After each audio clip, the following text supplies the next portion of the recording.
They told you charisma is something you're born with, a gift, an aura you either have or don't. But that's a lie told by those who never learned how power really works. Charisma is not a gift. It's a weapon.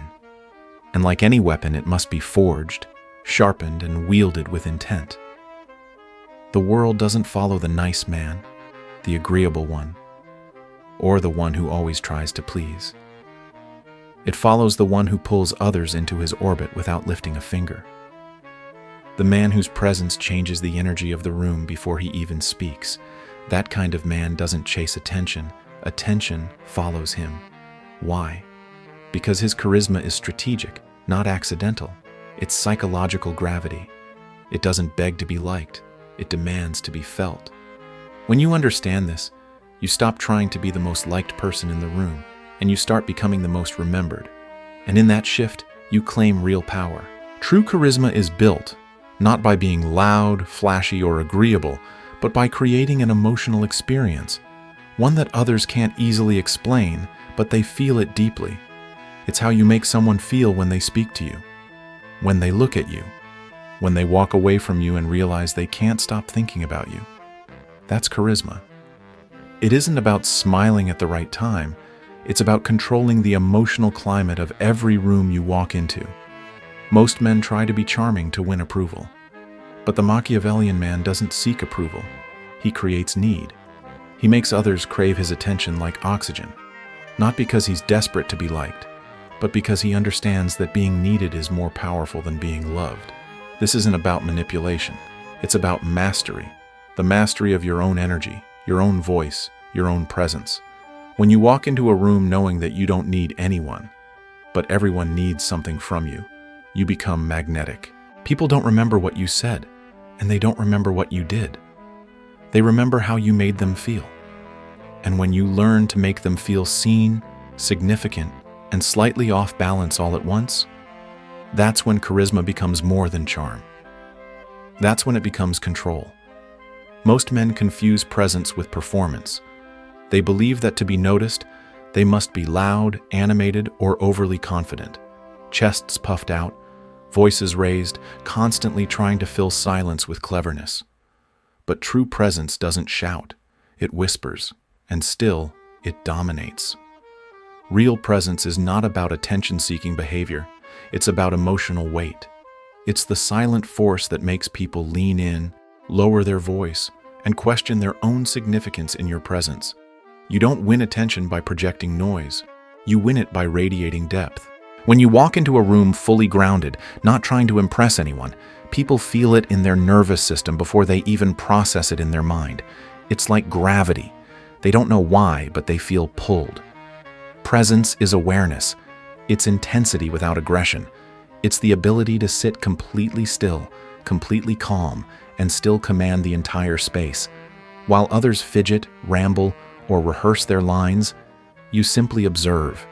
Not just what they say, but how they say it. The flicker in their eyes, the break in their tone, the contradiction between their smile and their body language.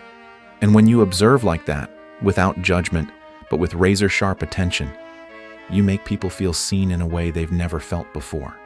And here's the truth. When someone feels seen, they begin to trust. That trust is not emotional, it's neurological. And that trust, slowly and silently, becomes influence.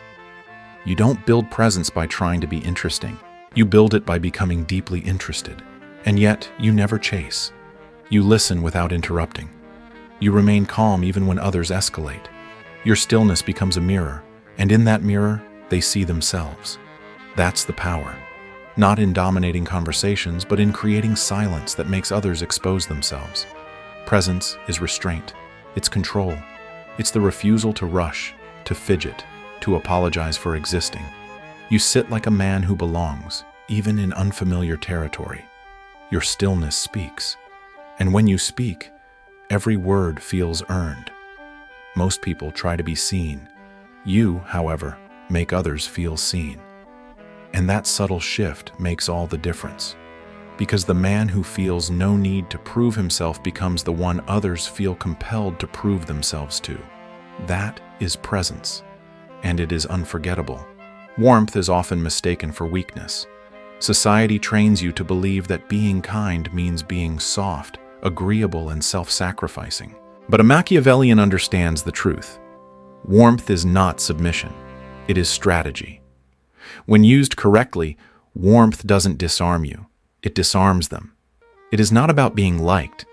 It's about making others feel safe, significant, and seen, just enough to let their guard down. Not because you genuinely care about their approval, but because you understand this. Influence only begins once defenses fall, and people never lower their guard for dominance alone. They do it for warmth, the illusion of intimacy. You are not warm to gain acceptance. You are warm to gain access. The world teaches you to be endlessly nice, to smile, to agree, to ask follow-up questions, just to prove you're listening. But the Machiavellian does not operate on need. He gives warmth like a calculated dose. Not too much, not too little. He compliments once, sincerely, and never repeats himself. He helps once and never allows himself to be used as a resource.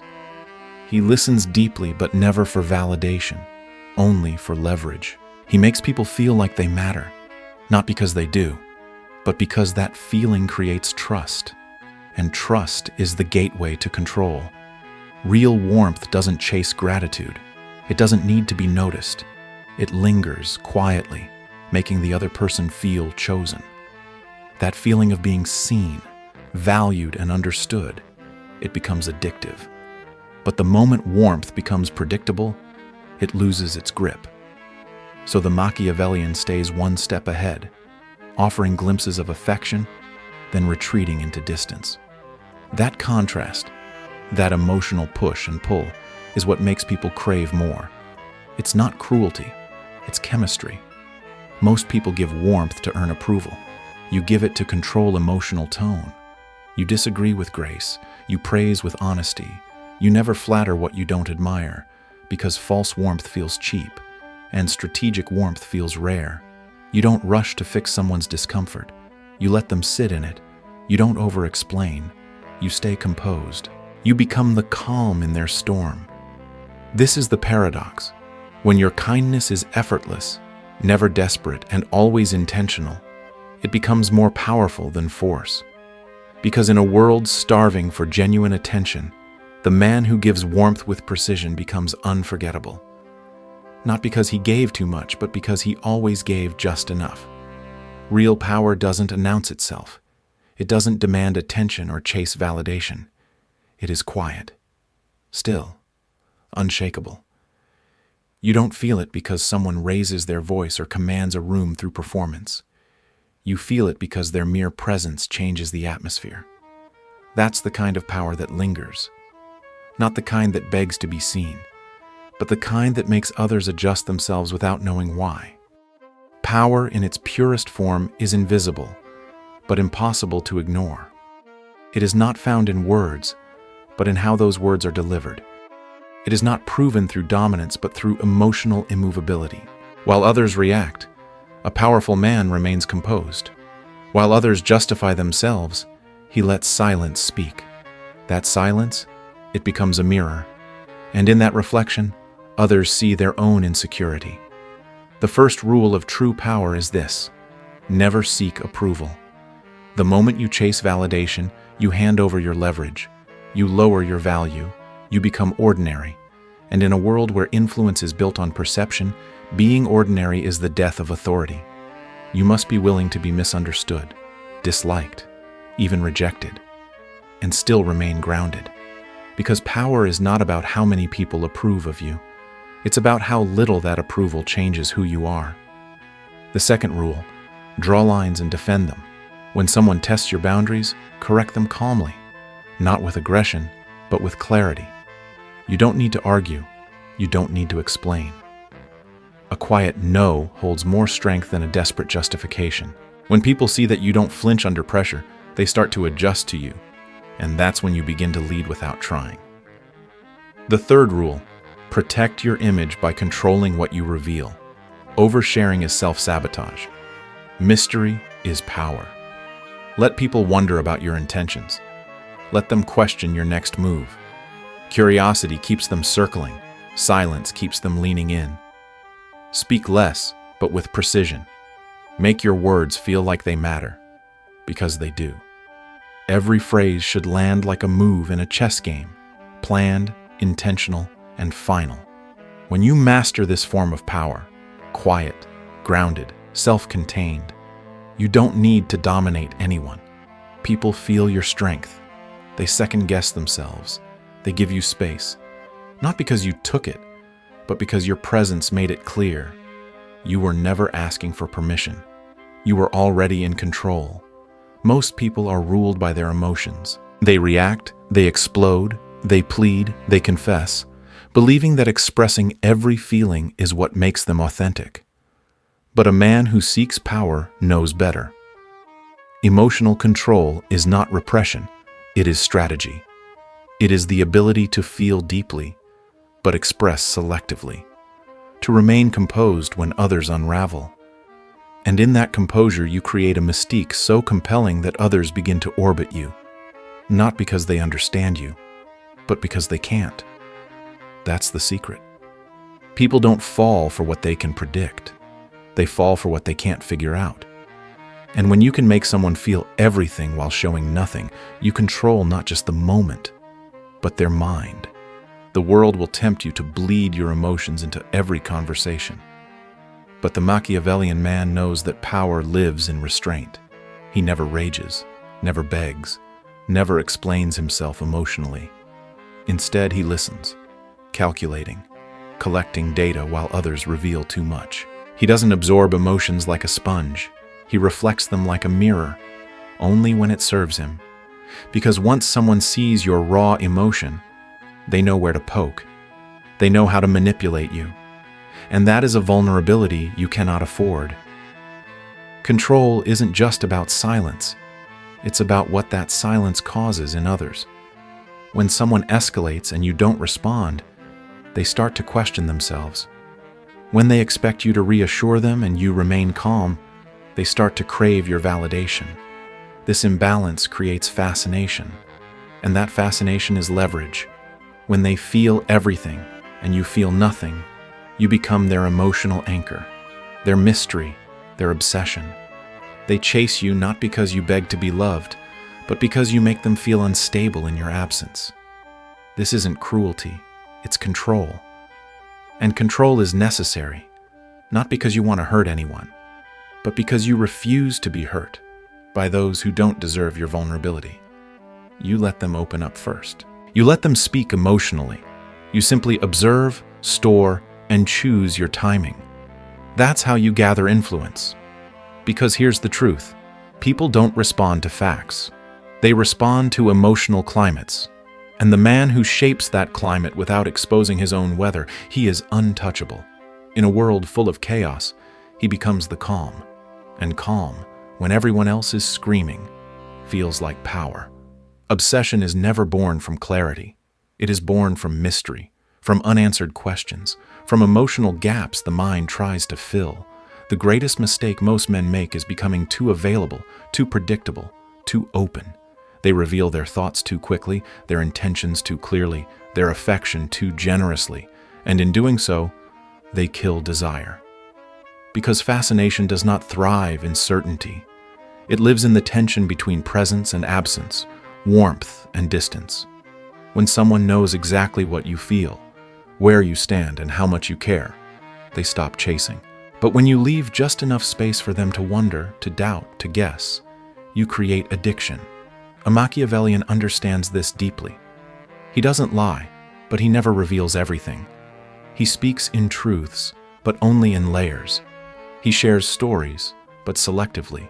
Every revelation feels earned, never handed out freely. That's what keeps people circling.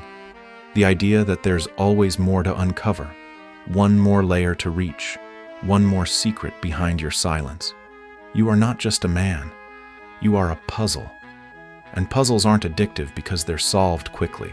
They're addictive because they're never fully solved. This is why unpredictability matters. You praise them, then disappear. You give affection, then retreat. You make them feel special, then leave them questioning if they ever truly mattered. It's not cruelty, it's chemistry. The human brain is wired to seek emotional resolution, and when you refuse to offer it, they return again and again, trying to solve the riddle that is you. You become the one they can't stop thinking about, not because you did too much, but because you withheld just enough.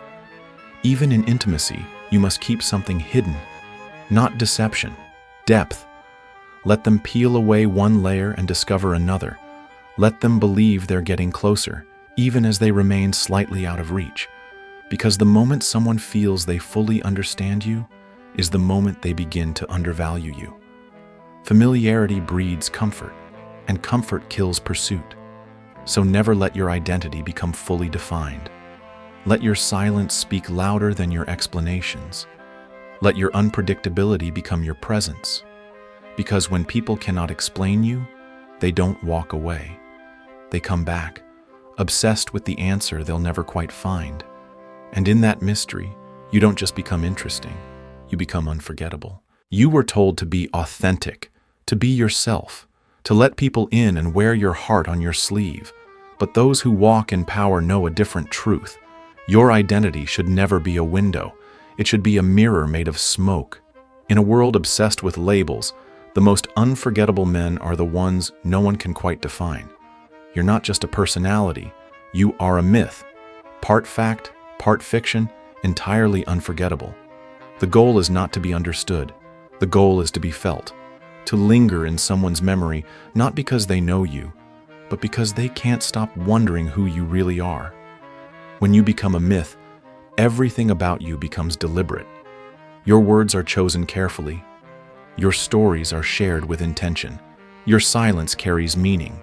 You don't overshare. You don't confess your fears to be relatable. You reveal just enough to spark curiosity, and then you step back. Let them lean in. Let them ask questions you never answer. Because mystery creates gravity. The less they know, the more they invest in trying to know. And that's when influence begins, not when you impress them, but when you haunt them. A myth doesn't change with the crowd. He's consistent. When he speaks, his tone doesn't beg to be heard.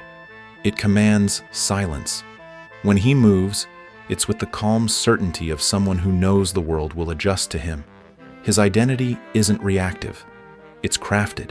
He knows his appearance, his rhythm, even the way he holds eye contact, are all part of the design. And he never breaks character. Not in failure, not in rejection, not even in intimacy. Because consistency builds belief, and belief is what makes a man unforgettable. When others try to define you, you offer nothing.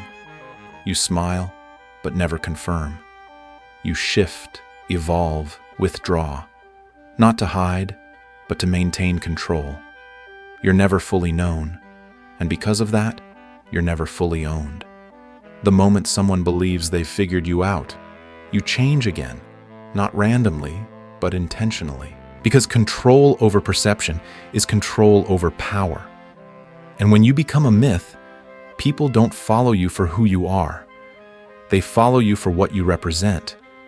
You are a story they can't stop reading, an experience they crave but can never claim. That's not personality. That's power in its purest form. Detachment isn't coldness. It isn't apathy.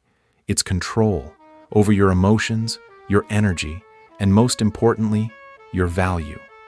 In a world where everyone is chasing approval, attention, affection, the one who stands still becomes magnetic. The man who doesn't need becomes the one everyone needs. Detachment is not about rejecting love, success, or connection. It's about never being enslaved by them. Most people cling to what they want, but what you cling to controls you. A Machiavellian understands this. The moment you need someone, you hand them your leash, and no man on a leash, no matter how charismatic, is ever truly powerful. When you're detached, every word you speak carries weight. Every gesture becomes intentional. You don't flood people with affection. They earn it. You don't seek closure. You create distance. You're not cold, but you are unavailable in a way that makes others crave entry into your world. Your absence becomes louder than your presence, and that silence, that space, forces them to question, did I lose him? That question is power, because it flips the dynamic. It's no longer you who seeks, they seek you. Not because you chased, but because you walked away. Detachment is the art of walking away, not with bitterness, but with calm. From conversations that go nowhere, from people who take without giving, from situations that no longer serve your mission. And when you walk, you don't look back, you don't explain. You exit with grace and silence, and that silence echoes louder than any goodbye. It's not an act of ego, it's a declaration. I choose where my energy goes. I choose who gets access. And when it comes to love or friendship, detachment doesn't mean you don't feel. It means you don't need what you feel to be returned. You give value freely, but never desperately. You compliment once, sincerely, and then move on. You help once, but never become a resource. You love, but never abandon yourself in the process. That's why people chase the detached man. Not because he plays games, but because he doesn't. Detachment turns your time, your presence, your attention into a rare currency. It makes people earn you, and what must be earned is always respected. So remain the chooser, not the chosen. Be the one they want, but can never quite have. Because in that space, that distance, you hold the reins. And in that control, you become untouchable. Charisma is not a single trait. It's a formula, a precise, deliberate fusion of elements that, when balanced, create a gravitational pull others can't resist. It's presence without performance, warmth without desperation, power without aggression, detachment without coldness, emotional mastery without suppression, myth without confusion. When these traits come together, they form something rare, something that makes people lean in, lower their voices, and feel unsettled in the most intoxicating way. The world can't always name it, but it feels it. And in a room full of people trying to be noticed, the one who doesn't try becomes the one they all remember. You see, charisma starts with presence, the silent authority that doesn't demand space, but owns it. You walk into a room and don't just exist, you shift the energy. But presence alone is just the foundation. Without warmth, you become a statue, respected but unreachable. Warmth is what draws people in. It makes them feel seen, safe, significant, and when delivered with precision, not emotion, it lowers their defenses. But warmth without power becomes servitude. That's why power must sit at the core, unspoken but undeniable. The calm certainty in your tone. The way you never seek approval, the way you draw lines and hold them with quiet confidence. Then comes detachment, the secret thread that holds the rest together. You don't need attention. You don't crave validation. Your value isn't up for negotiation. You engage not because you have to, but because you choose to. And that choice makes others chase you, even when they don't know why. Add to that emotional control, the ability to feel everything, but reveal almost nothing. You don't react, you respond. You don't explode, you withdraw.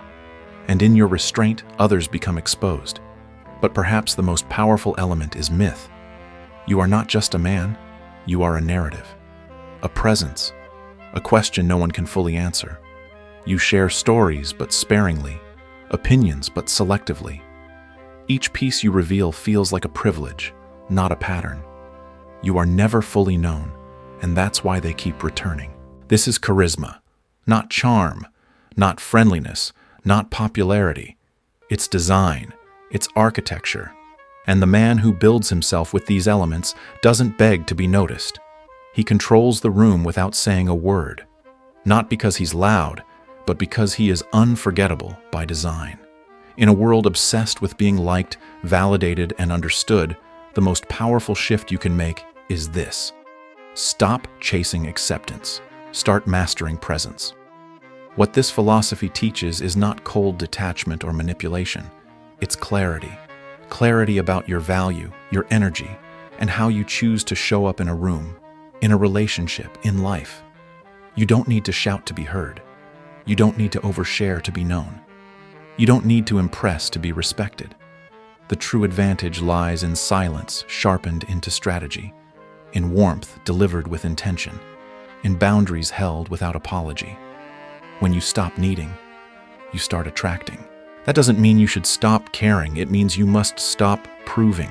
Be calm, be still, and let others feel your presence before you even speak. Treat people with dignity, but never lose yourself to earn theirs. Compliment with sincerity, but don't flatter. Offer help, but don't become a resource. And above all, learn to walk away when your value isn't honored. You are not here to be everyone's favorite. You are here to be unforgettable to the few who see your worth. In practice, this means saying less and observing more, listening not just to words, but to patterns, giving your attention like a rare currency, letting people earn your closeness, your story, your approval. Because when you give freely without needing anything back, you stand apart. You're no longer a man seeking a place. You become the place others want to be near. That's not arrogance. That's presence. That's emotional control. That's charisma at its highest form. Not something you perform, but something you embody. Quietly, relentlessly, and on your terms.